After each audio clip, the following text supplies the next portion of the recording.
Hello, kamusta tayong lahat? I praise the Almighty Father for His faithfulness. He will never leave us nor forsake us, even if we are already old and gray. He will sustain us. He will take care of us for all eternity. He is our treasure, and we are His children, His inheritance.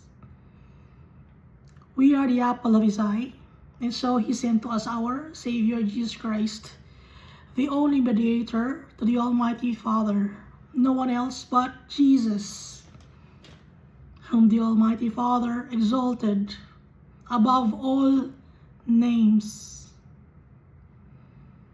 We will be saved through Jesus Christ, through His precious blood that was shed on the cross for the forgiveness of our iniquities.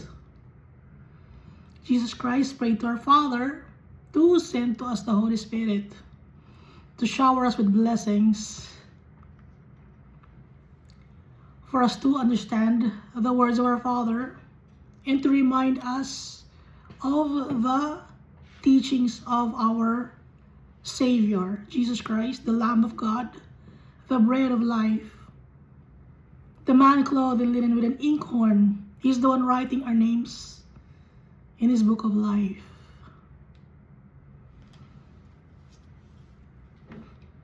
And people will know that we are followers of Jesus Christ, that we are children of the Almighty Father, because of our fruits. By their fruits, you will know them. As followers of Jesus Christ, we must have love in our hearts.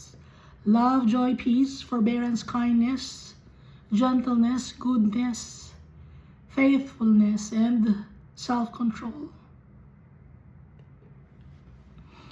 Last time we read Psalms 145, Psalms 146, tsaka Psalms 143 and 144. Dito sa Psalms 143, for recap, no one living is righteous. Walang nabubuhay sa mundo na to na matuwid. Yun ang sabi dito sa Book of Psalm. At sabi din ni Jesus Christ, no one is good but our Father in heaven.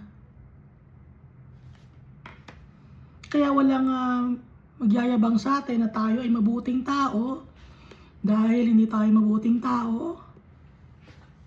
Hindi pa tayo perfect. For now. Time will come, we will be perfect like Jesus Christ.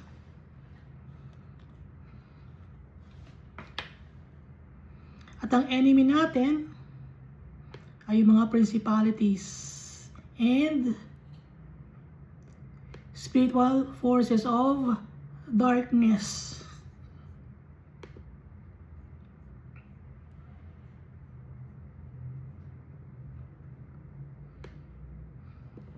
We must always remember the works of our Father.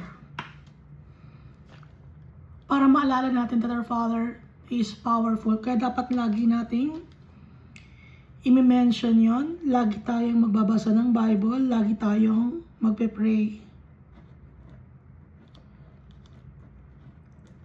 Pag hindi tayo nakakapag-pray or hindi tayo nagbabasa ng Bible, nakukonsensya tayo, no? Kayo ba nakukonsensya ba kayo?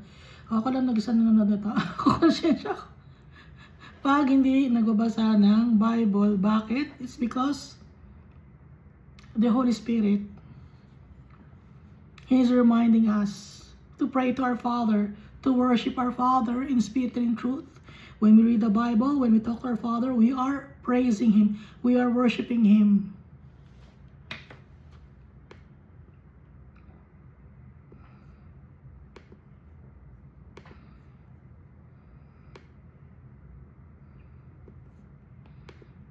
Tsaka nakalagay dito, cause me to know the way in which I should walk. Itatanong natin kay Almighty Father ang kanyang will para sa atin. We must acknowledge Him. Ask natin kay Almighty Father, yung mga plano niya sa buhay natin dahil tayo, hindi tayo marunong. Yung mga plano natin sa buhay, laging palpak. Pag hindi kasama sa plano si Almighty Father, nasisira ang buhay natin.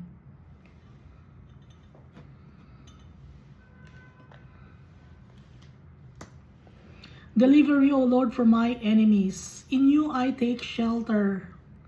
So ano po protect sa atin si Almighty Father? Teach me to do your will. Kasi nga matigas ang ulo natin. Kaya nakalagay ito, teach me to do your will, for you are my God. Your spirit is good. Lead me in the land of uprightness. Yung land of uprightness ay yung New Jerusalem.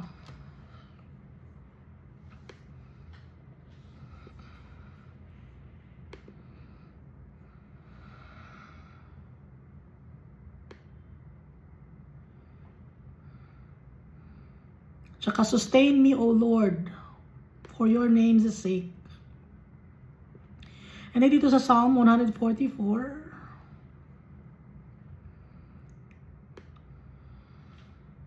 ang ating loving kindness, ang ating fortress, ang ating high tower, ang ating deliverer is our Father. He is our shield, in whom I take refuge. Tsaka dito tinatanong ni David, Lord, what is man that you take knowledge of him, or the son of man that you are mindful of him?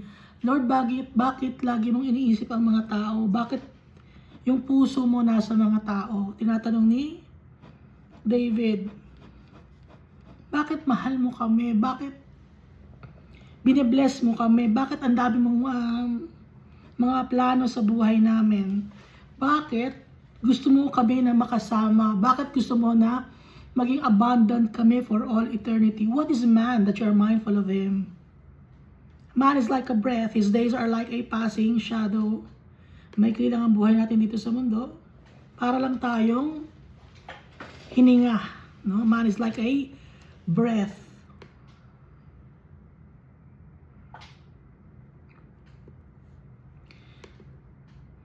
So, importante tayo kay Almighty Father.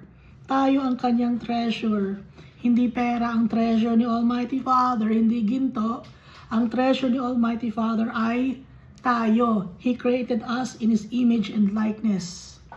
Nung nasa kasama natin ang tatay natin, bago tayo panganak dito sa mundo, flames of fire pa lang tayo. Up to now, meron pa rin mga flames of fire in heaven na sila ay ipapanganak. Kaya hindi ba kayo nagtataka? Bakit tayo warm? No? Hindi ba warm yung kayo? Malamig ba kayo? Kasi nga, flames of fire, mainit. Galing kay Almighty Father, yung fire, yung power niya, ginawa niya tayo.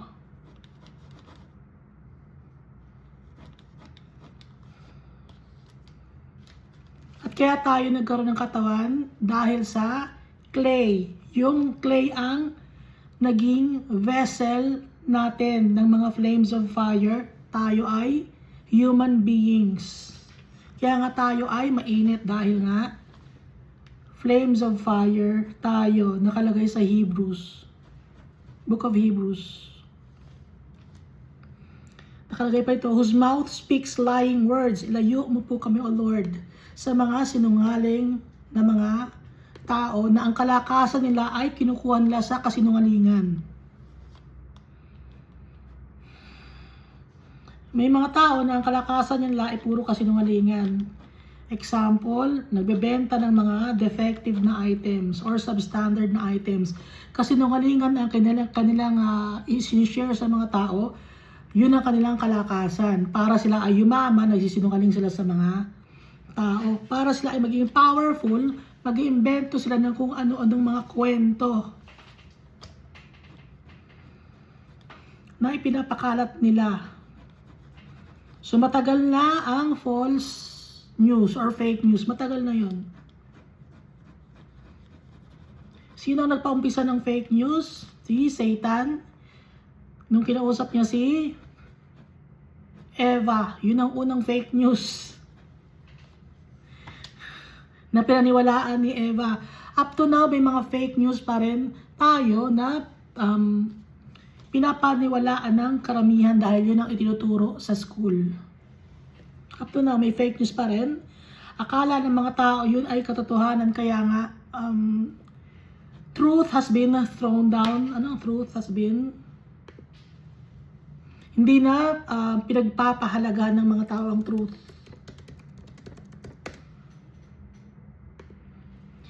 Daniel chapter 8 verse 12. Because of rebellion, the Lord's people and the daily sacrifice were given over to it. It prospered in everything it did, and truth was thrown to the ground. Hindi na pinanghawakan ang truth, kundi tinapon, binaliwala ng tao ang truth. Up to now, binaliwala pa rin.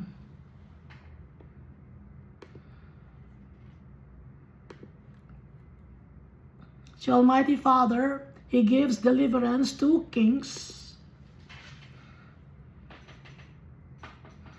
and rescues us from the hand of foreigners.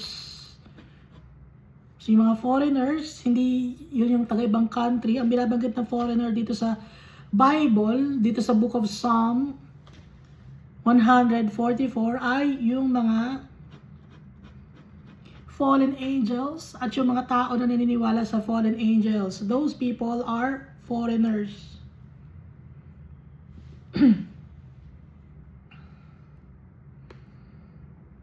Dahil itatapon sa ni Almighty Father sa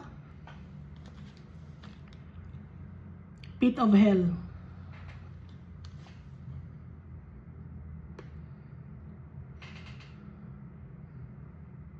And then dito sa verse 12 up to 15, blessings to ni Almighty Father.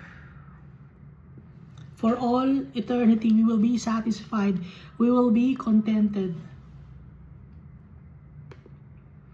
Wala tayong hahanapin pa. Dahil na kay Almighty Father, lahat ng kailangan natin. Dito naman sa Psalm 146, Psalm 145, everyday tayo, magpe-pray kay Almighty Father, everyday tayo, we must worship Him through words and works. Because our Father, He is great and greatly to be praised.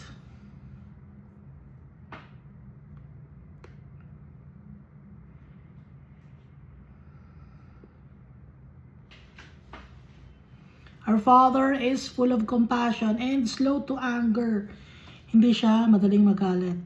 Very patient, magnanimous, great in mercy.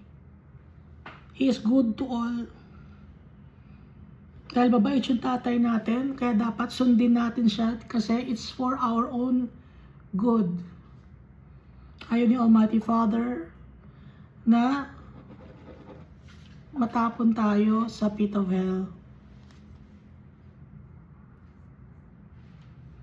At ang saints na mga sinasabi dito sa Bible ay yung mga followers of Jesus Christ and the Almighty Father. So kung tayo ay followers of Jesus Christ and the Almighty Father, pagbalik natin sa tatay natin, we will be called as saints. Itong saints na to, hindi lang ito ay yung mga tao na dinideclare ng kapwa-tao nila na saint, no? Kundi ang totoong saint ay yung mga nagmamahal kay Almighty Father at kay Jesus Christ. No one else.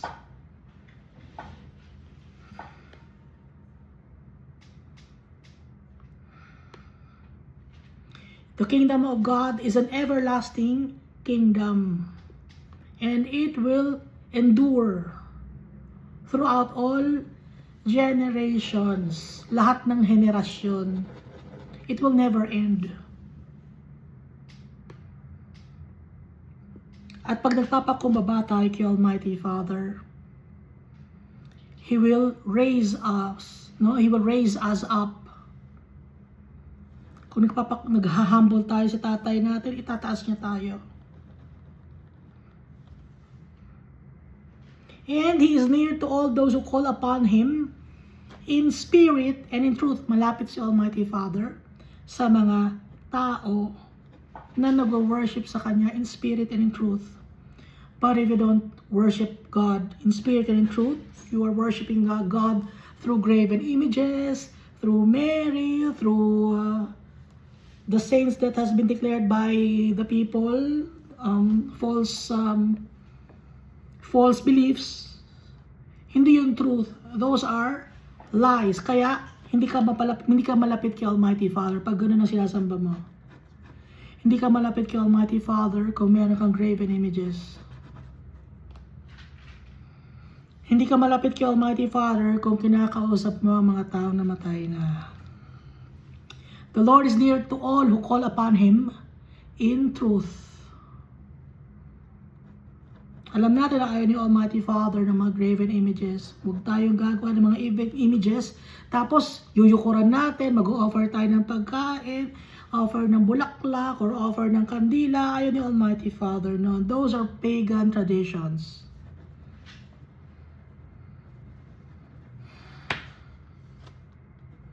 Hindi kayo nagtataka bakit yung babae sa isang religion, kamukha ng isang babae sa isang pang religion, iba lang ang kanilang pangalan, naging singkit lang, ha? Pero ibang tawag, naging singkit lang, o naging dark yung skin niya, pero magkakamukha sila. Bakit sila magkakamukha? May pattern silang ginagamit.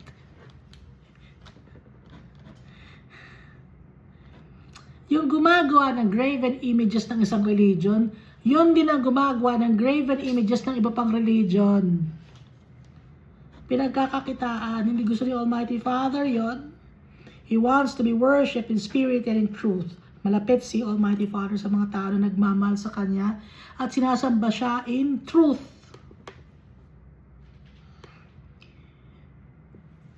At ang mediator lang natin ay si Jesus Christ. Walang si Almighty Father pinadala ng mga tao na false prophet. Walang pinadala si Almighty Father na prophet. Ang pinadala ni Almighty Father, hindi lang prophet, mediator, redeemer. Sino yun? Only Jesus. No other name but Jesus. Pag may ina-acknowledge kayo na ibang mga tao, na mga namatay na, lagot kayo kay Almighty Father, punta kayo sa eternal damnation. Doon kayo tatapon.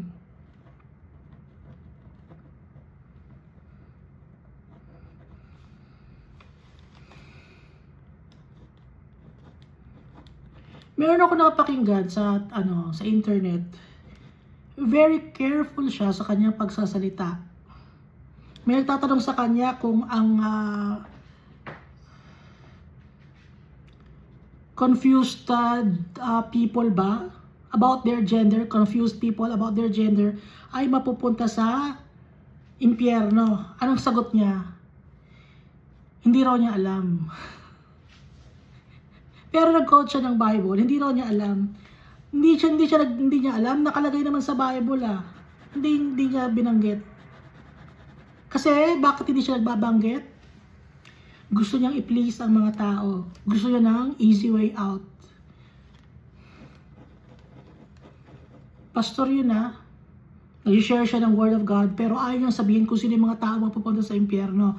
Pero bakit nakalagay sa Bible yung mga tao na mapupunta sa impyerno, tapos yung ibang mga tao na nag-preach ng Word of God, ayaw nilang sabihin, bakit? Anong klase yung mga ganong klaseng nagtuturo sa Bible? Ayaw nilang sabihin yung totoo dahil natatakot sila na they will be castigated by people.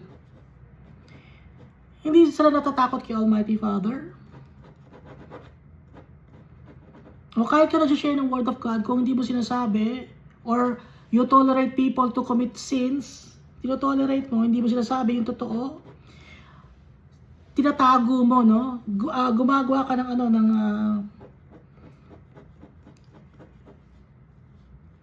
ang tawag doon ay sugarcoat mo, no? Sugarcoat mo yung mga salita ni Almighty Father. Lagot ka kay Almighty Father. Kung ano nasa Bible, yun sabihin natin, hindi mo i-sugarcoat yun or i-downplay mo. Hindi. Well, hindi, saan kasi ang sabi niya, hindi ko alam kung sino mapupunta sa impyerno. Baka ikaw mapupunta ka sa impyerno, sabi doon sa babae nagtanong. Pero ang alam ko, ang masasave ay mga nagtitiwala kay Jesus Christ. Totoo yun. Pero dapat sabihin niya rin kung sino yung mga mapupunta sa impyerno dahil nakalagay yun sa Romans chapter 1 at saka sa book of Revelation.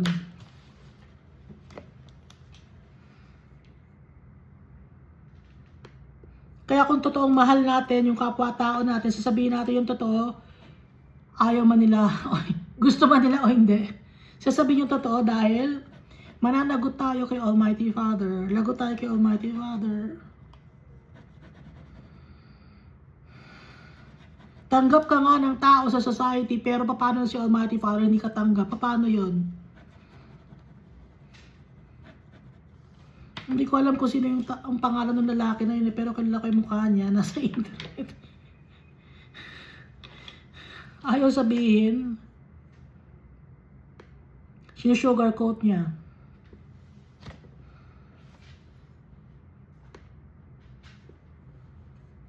Kaya dapat meron tayong takot kay Almighty Father. He will fulfill the desire of those who fear Him.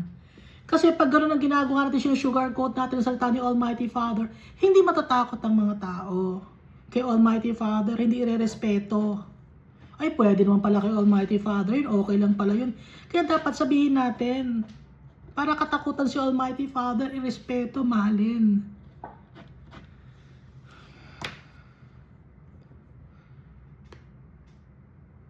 Tuwan-tuwa naman yung mga tao nakikinig sa kanya kasi masarap ang feeling ng mga tao. Uy, tanggap pala tayo kahit gumagawa tayo ng kasalanan. Parang gano'n ang feeling ng mga tao na nakikinig sa kanya. Lagot siya kay Almighty Father pag gano'n. The Lord preserves all who love Him, yung mga nagmamahal kay Almighty Father. Kung mahal natin si Almighty Father, siya ang ating priority. Hindi natin priority ang feelings ng mga tao. Ang priority natin ang feelings ni Almighty Father.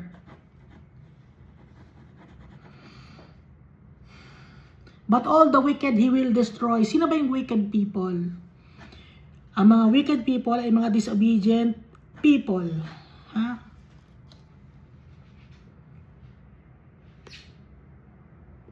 My mouth shall speak the praise of the Lord, and all flesh shall bless His holy name forever and ever. And then dito sa may Psalm 146, hindi tayo dapat magtiwala sa mga tao, sa mga mayayaman, dahil up to some extent lang ang tulong nila sa atin. Kung tutulong man sila. Pero si Almighty Father, hindi mauubos yung tulong niya sa atin.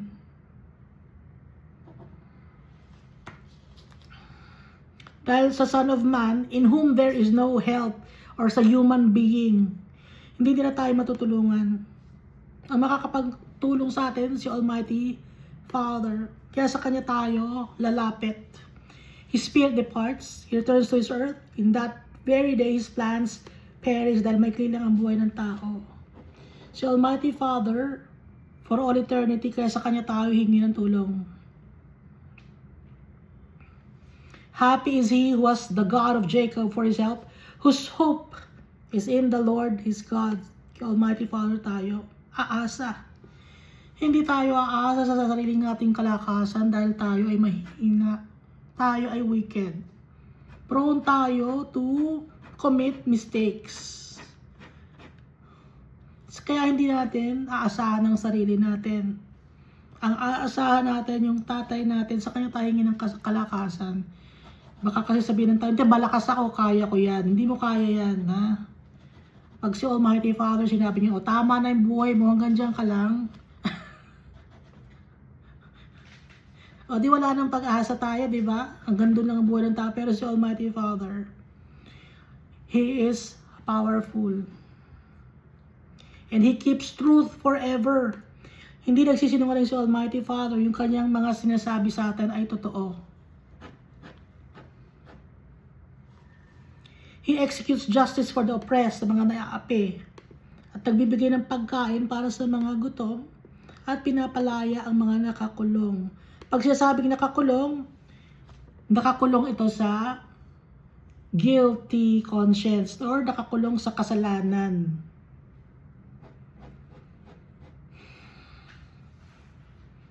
Baka kasi isipin, hindi, pakawala natin yung mga nakakulong. Hindi yung mga nakakulong na literal, kundi figuratively speaking to, nakakulong, mentally nakakulong sila, no? May mga taong gano'n, mentally nakakulong. The Lord opens the eyes of the blind, graces those who are bowed down, and loves the righteous. Mahal ni Almighty Father ang mga gumagawa ng righteousness. He watches over the strangers. He relieves the fatherless and the widow, mga orphans and widows. Inaalagaan ni Almighty Father yung mga taong nangangailangan ng tulong. Mga taong nag-iisa sa buhay na walang makakapitan. Mahal na mahal ni Almighty Father ang mga ganong klaseng tao na walang malapitan. Mga inaapi.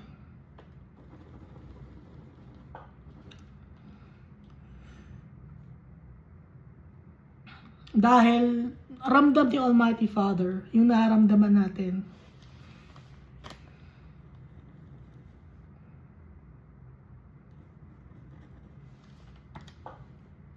But the way of the wicked, He turns upside down. Yung mga wicked naman,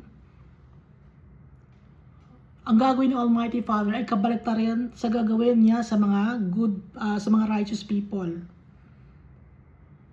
Yung mga righteous people, i-bless ni Almighty Father. Yung mga wicked naman, itatapon niya sa eternal damnation. And so, the Lord shall reign forever, your God, O Zion, to all generations. Praise the Lord.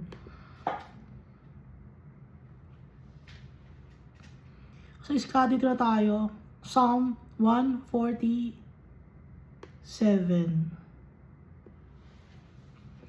Praise the Lord. Hallelujah. For it is good to sing praises to our God. For it is pleasant and praise is beautiful. Pagsasambahin natin yung tatay natin when we worship Him. Natutuwa si Almighty Father. It is pleasant and praise is beautiful. The Lord builds up Jerusalem. He gathers together the outcasts of Israel. Pag sinasabing outcast, yung mga rejected na mga tao.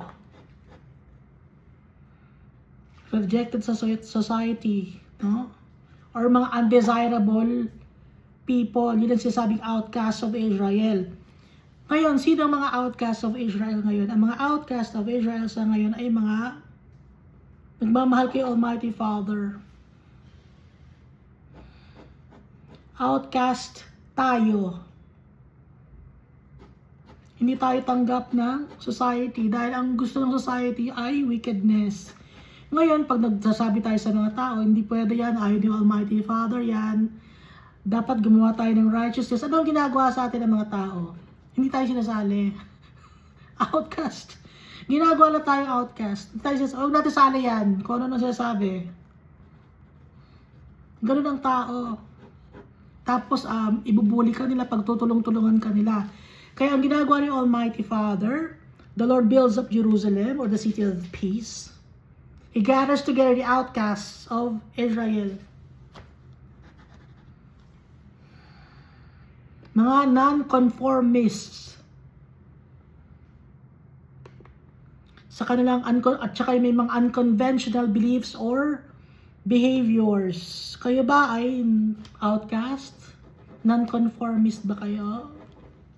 Hindi kayo nakikipag-conform sa mga bagay dito sa mundo. Then you are an outcast. He gathers together the outcast. Tinitipon ni Almighty Father lahat ng mga rinireject ng society. Lahat ng kanyang mga anak. So, kung tayo ay i-reject man ng society na to, si Almighty Father, He's gathering us. Si Jesus Christ, outcast siya. Kaya nga siya, di ba? pinagtatawanan at pinatay. But then he rose from the dead after 3 days. Bata pa lang si Jesus, outcast na siya. Kahit sa mga kapatid niya na anak ni Mary kay Joseph.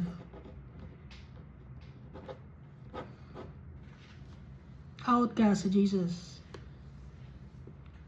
Verse 3, he heals the broken-hearted. Sino ba yung mga broken-hearted? Yung mga taong sinasaktan. Physically, emotionally, mentally. Yung mga tao na heartbroken or miserable, despondent.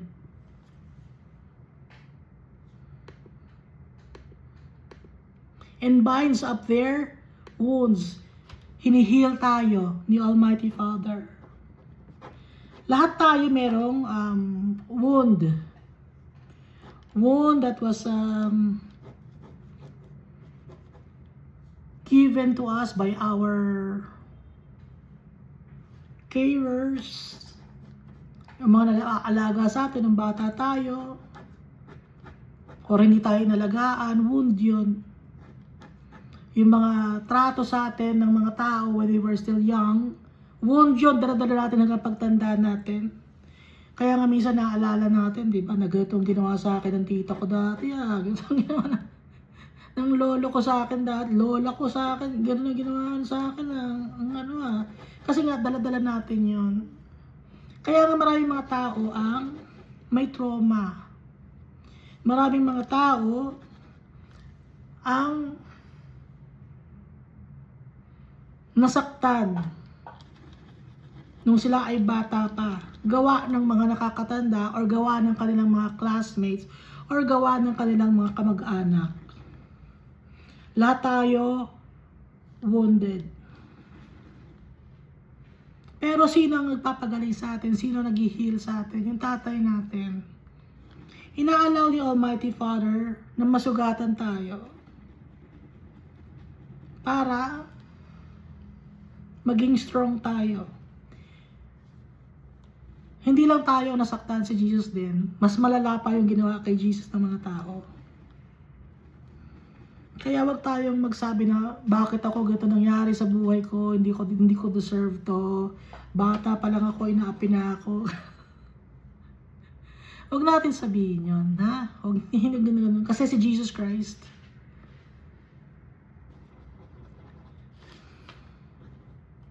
He was bullied also.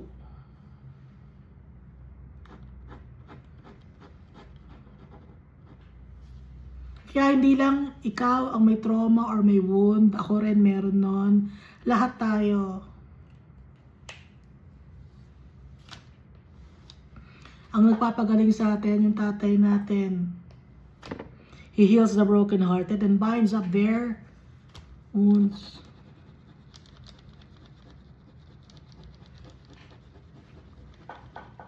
At saka diba, natatandaan nyo, nung pag nagkakasugat kayo, kanima nagkasugat kayo dito, sa kamay.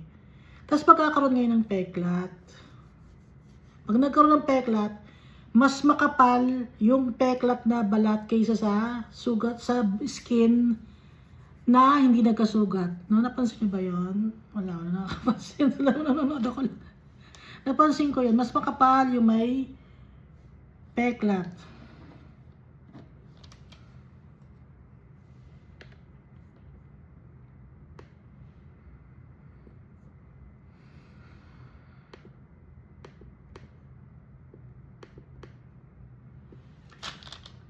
He counts the number of the stars. He calls them all by name. Binibilang ni Almighty Father ang mga stars at alam niya ang names ng bawat stars. Great is our Lord and mighty in power. His understanding is infinite. He counts the number of the stars.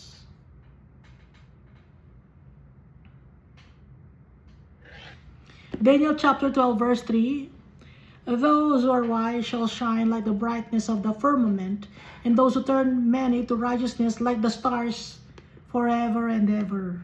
So, sino yung mga stars na to? Ito yung mga tao na nagmamahal kayo, Almighty Father. Kilala niya tayo sa mga names natin. Binibilang niya tayo.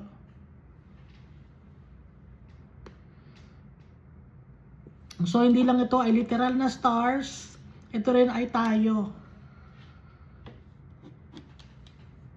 Verse 5, Great is our Lord and mighty in power. His understanding is infinite. Pag sinasabing infinite, walang ending. Hindi natatapos. For all eternity, pag sinasabing infinite. Hindi mabilang. Sa sobrang dami, hindi kaya ng bilang. Verse 6, The Lord lifts up the humble. He casts the wicked down to the ground. So, inihiwalay ni Almighty Father yung humble sa wicked people. Parable of the tares and wheat.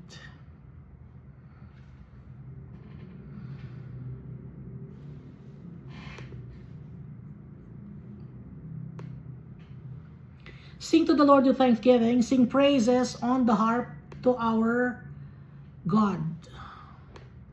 Who covers the heavens with clouds, who prepares rain for the earth, who makes grass to grow on the mountains. Sino ang gumagawa lahat ng to? Si Almighty Father. Kaya hindi natin makokontrol ang environment. No? Gusto nyo kontrolin ang environment, hindi nyo makokontrol. Bakit? Sino nagkokontrol? Si Almighty Father, who covers the heavens with clouds, who prepares rain for the earth, who makes grass to grow on the mountains. Ano pang ginagawa ni Almighty Father? He gives to the beast its food, and to the young ravens that cry. Mga hayop, mga animals. Pinapakain ni Almighty Father. Yung mga na-extinct na mga animals, inaalaw ni Almighty Father na ma-extinct yung mga animals na yon dahil magiging kahati pa natin sa pagkain.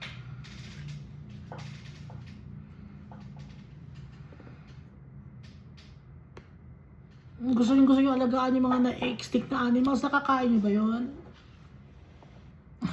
Display.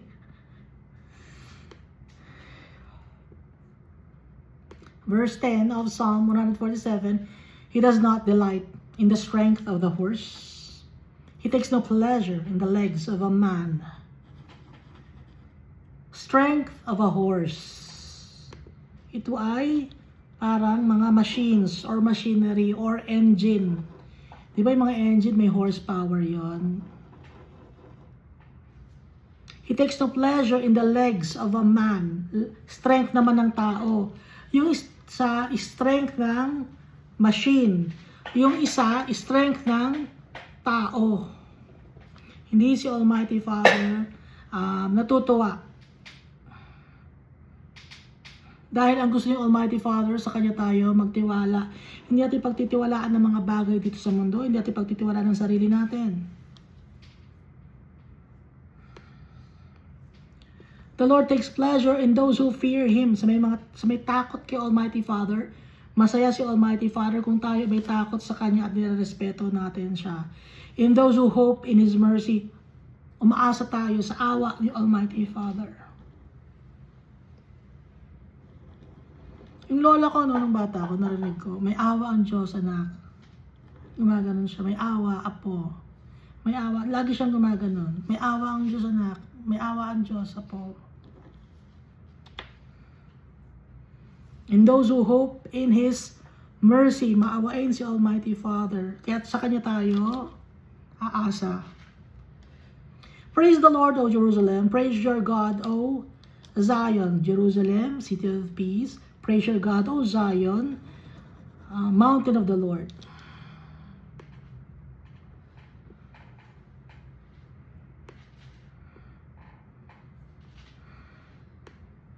So yung Zion, ibababa ni Almighty Father, no? Yung New Jerusalem, ibababa ni Almighty Father. Zion din yun, bahay ni Almighty Father. Yung kanyang strength, magiging kasama natin ang tatay natin. Verse 13, for He has strengthened the bars of your gates. He has blessed your children within you. Protection. Strengthen the bars of your gates. Siya ang nagpoprotekta sa atin. He has blessed your children within you. Siya rin ang nagbe-bless sa mga tao. Siya ang nagpoprotekta, protection, and blessing sa mga tao. He makes peace in your borders and fills you with the finest wheat. May peace na tayo, may protection, blessings, peace, and abundance. And it fills you with the finest wheat.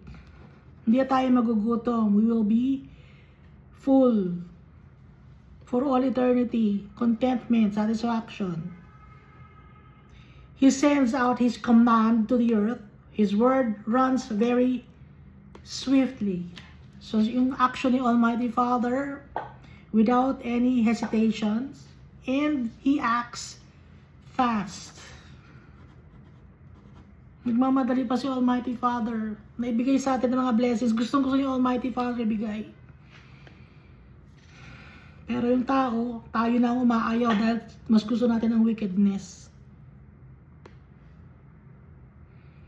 He gives snow like wool. He scatters the frost like ashes. Powerful si Almighty Father. Ibig sabihin ito. Verse 17. He casts out His hail like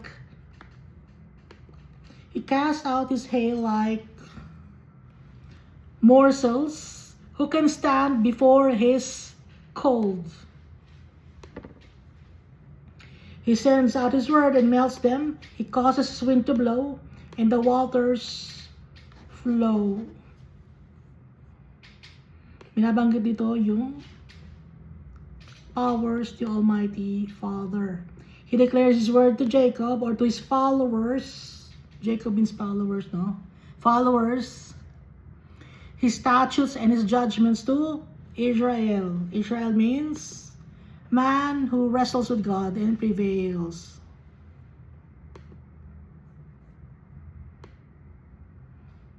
So tayo ang Jacob.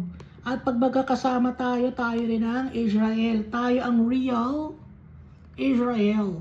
Hindi yung country ngayon. Tayo to, ha? Pagmahal natin si Almighty Father, mahal natin si Jesus Christ, we worship Him in spirit and truth. Tayo ito. Tayo si Jacob, at tayo rin si Israel, followers of the Almighty Father and Jesus Christ, man who wrestles with God and prevails. Verse 20 and the last verse of Psalm 147, He has not dealt thus with any nation, and as for His judgments, they have not known them. Praise the Lord. They have not known them, no? He has not dealt thus with any nation. Hindi lang si Almighty Father basta-basta nakikipag-kontrata sa kahit na sino. Pinipili ni Almighty Father ang kanyang mga tao. Hindi lang basta-basta si Almighty Father. May standard si Almighty Father.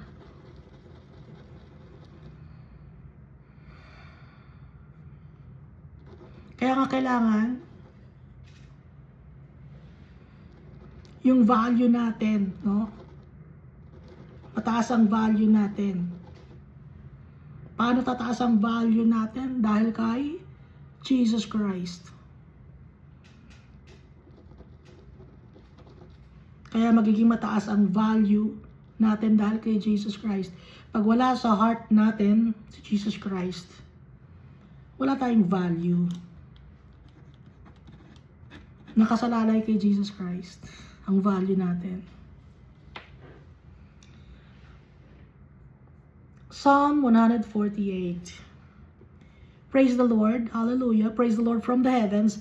Praise Him in the heights. itaas ang pangalan ni Almighty Father sa kataas-taasan. Purihin natin ang kanyang pangalan sa kataas-taasan. Praise Him, all His angels. Yung mga angels yung Almighty Father. Praise Him, all His hosts. Sino ang mga hosts na to? Heavenly host. Pag tayo ay nasa heaven na, kasama na tayo sa mga hosts. Heavenly hosts. Praise Him, sun and moon. Praise Him, all you stars of light.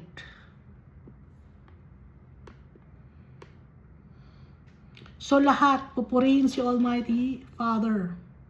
Praise Him, you heavens of heavens, and you waters above the heavens. Basa natin ano? Ano nakalagay? Waters above the heavens. Description ng mundo. So, ang heaven, paano ba ito drawing? Kunyari, ito yung mundo. Ito yung mundo. Dito tayo. Andyan tayo. Mga tao andyan. Ito ay ng heaven. Heaven yan. Waters above the heavens. Dito may tubig dito. Ito ay water. Ito ay heaven. Ito ay earth. Basa mo. Ito ang earth. Earth, heaven, water. Sa taas ang water. Nakalagay sa verse 4, and your waters above the heavens. Description. Kung ano ang itsura ng mundo. So, kaya tayo ay masasabi na outcast dahil kasinungalingan ang pinakalat ni Satanas dito sa mundo. Nagpakalat siya ng kasinungalingan na nakakalabas ng mundo ang tao. Hindi totoo yun. Waters above the heavens. May tubig. May tubig. Nakalagay sa Bible. Genesis, kung paano ni Almighty Father ginawa ang mundo, in description. Nabasa rin natin sa Book of Job. At ngayon na nabasa natin sa Book of Psalm. Sa iba pang book na basa natin, yung description ng mundo.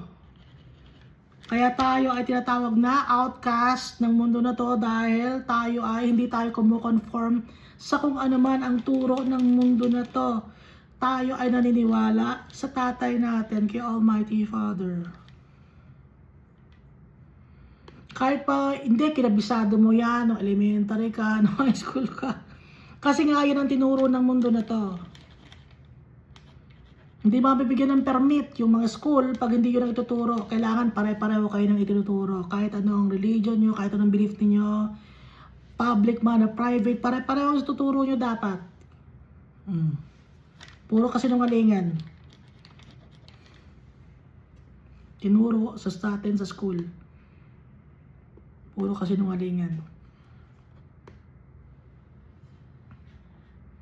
Kaya yung utak natin naging limited lang, no? Kasi yun ang tinuro sa school. Hindi ko ano lang ang tinuro sa school, yun lang. Yun hindi. Kaya yung utak natin naging limited lang eh.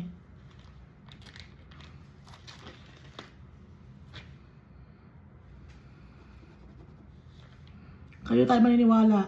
Sa tatay natin, He is full of wisdom. It's infinite.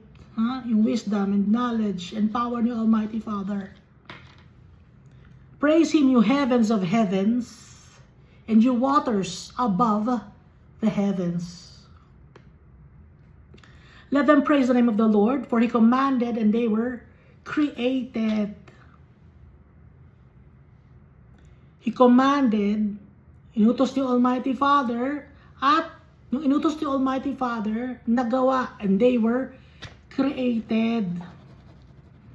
Yung sun, yung moon, yung stars, si Almighty Father nag-create niyan, hindi yung Big Bang theory nyo, ha? Mga theory pa kayo, akala niyo matalino kayo. Galing kay Almighty Father ang knowledge and wisdom, hindi alam ng tao.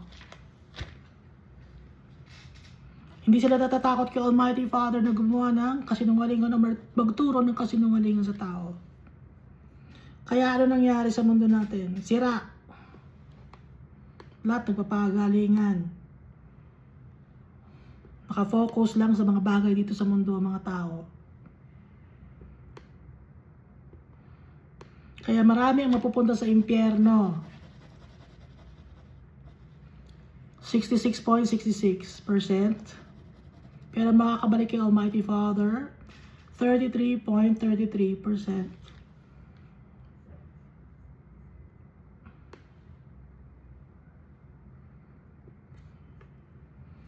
Tapos, ilan ang itinapon ng mga fallen angels? Ang itinapon ay 33.33. Ang natira na angel, ilan? Kay Almighty Father, 66.66. Paano ngayon magiging 1 or 100%? So, ang kapalit ng 33.33 ng mga fallen angels ay ang mga followers of the Almighty Father para mabuo ang 1. No? Ay, nakakaintindi. Ngayon, yung mga tao naman, so yung mga fallen angels, 33.33% kasama ng mga 66.66% sa impyerno naman. So 1/3 nakabalik kay Almighty Father, pero ang naitapon ay 66.66% ng mga kaluluwa ng mga tao na sa impyerno.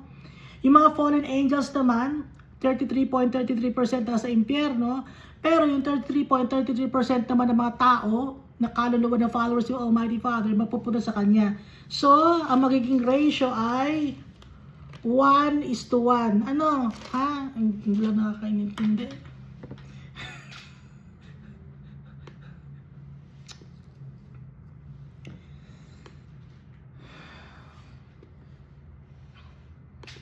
Let them praise the name of the Lord, for He commanded and they were created. He also established them forever and ever. He made a decree which shall not pass away. Hindi matatapos yung decree. It will never pass away. Si Almighty Father ang gumawa ng decree na abundance and blessings, yun ang ating inheritance for all eternity. Yun ang ating kontrata. Yung kontrata dito sa mundo natatapos. Di ba may mga kontrata kayo sa trabaho, kontrata kayo sa project. Natatapos yun. Yung kontrata natin dito sa mundo natatapos. Pero kay Almighty Father, yung decree na yun, hindi yun mawawala. So, ano mamimili tayo ngayon? Anong gusto natin? Yung natatapos na kontrata?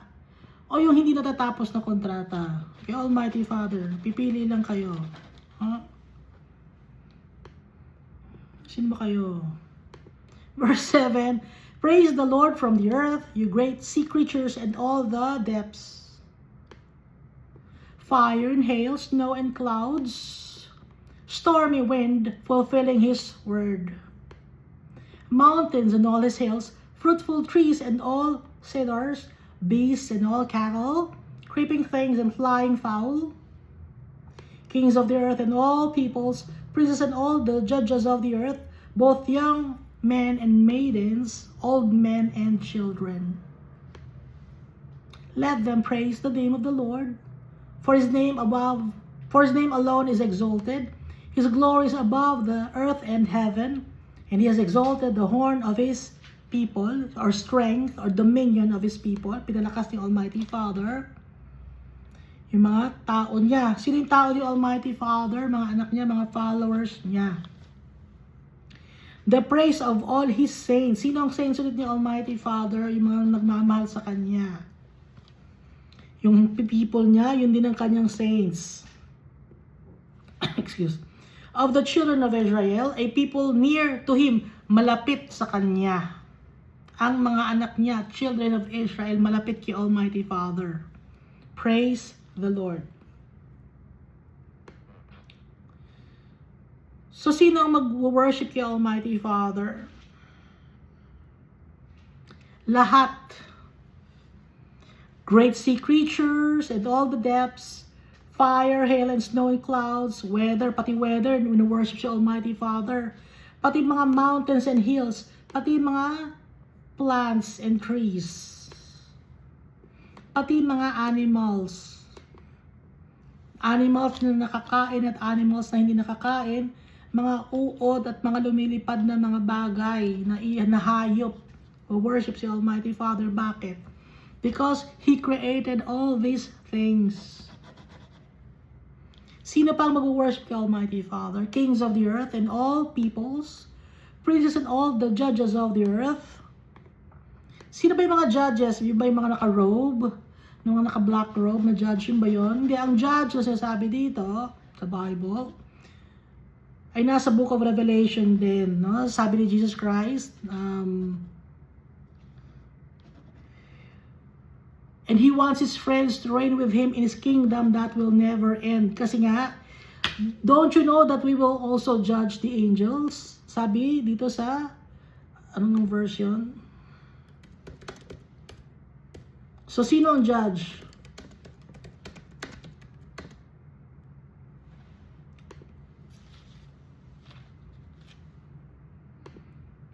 First Corinthians chapter 6, verse 3. Do you not know that we shall judge angels? How much more things that pertain to this life? So, sino ang judge na sinasabi dito sa book of Psalm chapter 148? Sino yon? Mga nagmamahal kay Almighty Father tsaka kay Jesus Christ. Yung saints niya, yung mga prince niya, yung mga both young men and maidens, old men and children. Pupurihin si Almighty Father. Let them praise the name of the Lord, for His name alone is exalted. His glory is above the earth and heaven. Yung gloriousness ni Almighty Father, above the earth and heaven. So, ito yung earth. Example, ito yung earth, ha? Pag sinasabi, ito yung earth, ito yung heaven. His glory is above the earth and heaven. Andito yung gloriousness ni Almighty Father, highest level. Na, ay wala pala nakikita. Ito yung earth, ito yung heaven, above the earth and heaven. Ito yung heaven, ito yung earth, heaven. Ito ang gloriousness ni Almighty Father. Ibig sabihin, napakataas yung gloriousness ni Almighty Father. Kaya pupurihin natin siya, irerespeto natin siya dahil He is powerful. He created this world. He created the animals. He created the environment. He created us. He created the stars, the moons, the moon, the stars, the moon and sun. Pati na yung Pleiades. Kaya dapat natin siyang purihin, irespeto at mahalin.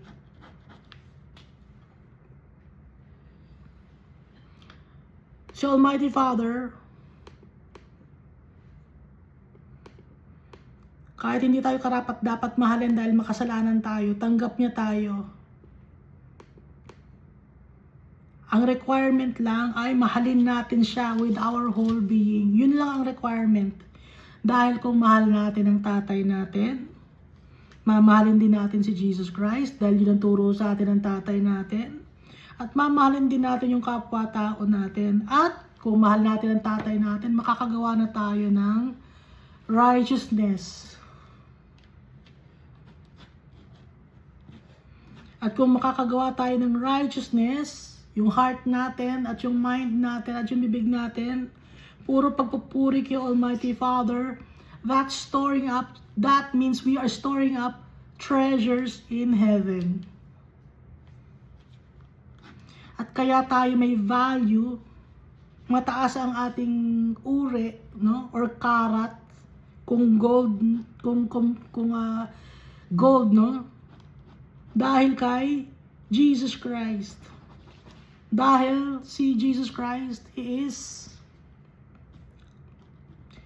priceless. Walang katulad si Jesus Christ.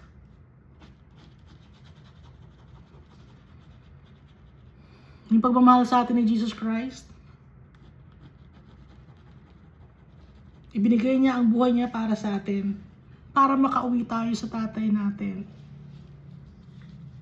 para makuha natin ang ating inheritance. Mahal na mahal din ni Jesus Christ, si Almighty Father. Kaya, tiniis lahat ni Jesus Christ for us and for our Father. And because of that, tinaas ni Almighty Father yung name ni Jesus Christ above all names. Lahat ng names, incomparable, si Jesus Christ, si Almighty Father ang taas ng pangalan ni Jesus Christ. Kaya si Jesus Christ, He is also God like our Father, because Jesus Christ also forgives sins like the Almighty Father. Thank you, and God loves us all so much.